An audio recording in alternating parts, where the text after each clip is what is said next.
নাঙ্গলকোটে জামায়াতের কর্মী সম্মেলন। শুনলেন সংবাদ শিরোনাম, এখন বিস্তারিত।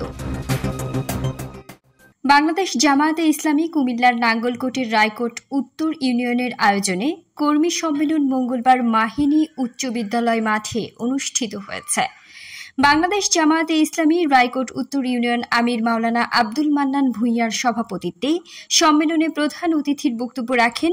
বাংলাদেশ জামায়াতে ইসলামী কেন্দ্রীয় মজলিস শুরা সদস্য ও ইসলামী ছাত্র শিবির সাবেক কেন্দ্রীয় সভাপতি কুমিল্লা 10 আসনের সংসদ সদস্য পদপ্রার্থী মাওলানা মোহাম্মদ ইয়াছিন আরাফাত। বাংলাদেশ জামায়াতে ইসলামী রায়কোট উত্তর ইউনিয়ন সেক্রেটারি জামাল খানের সঞ্চালনায় সম্মেলনে বিশেষ অতিথির বক্তব্য দেন কুমিল্লা মহানগর সহ সেক্রেটারি মোহাম্মদ নাছির আহমেদ মোল্লা, কুমিল্লা দক্ষিণ জেলা শুরা ও কর্মপরিষদ সদস্য মিজানুর রহমান,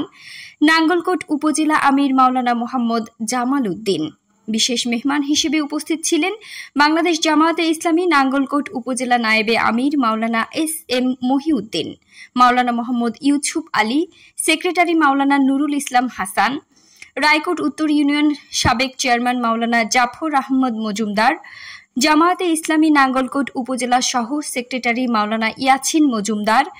শুরা ও কর্মপরিষদ সদস্য অধ্যাপক আব্দুল মালেক মোল্লা, বাংলাদেশ শ্রমিক কল্যাণ ফেডারেশন নাঙ্গলকোট উপজেলা সভাপতি মাওলানা ওমর ফারুক মিয়াজি,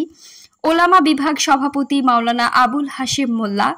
ঢাকা মহানগর পল্টন থানা শুরা ও কর্মপরিষদ সদস্য মোহাম্মদ নজরুল ইসলাম। অন্যান্যদের মাঝে বক্তব্য দেন নারায়ণগঞ্জ মহানগর জামায়াতে ইসলামী শুরা ও কর্মপরিষদ সদস্য বশিরুল হক ভূঁইয়া,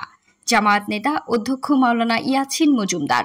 ইসলামী ছাত্র শিবির নাঙ্গলকোট উপজেলা উত্তর সভাপতি রাকিবুল হাসান, জামায়াত নেতা সৈয়দ আহমেদ মজুমদার, জামায়াতে ইসলামী রায়কোট উত্তর ইউনিয়ন অফিস সম্পাদক আহসানুল্লাহ সোহাগ,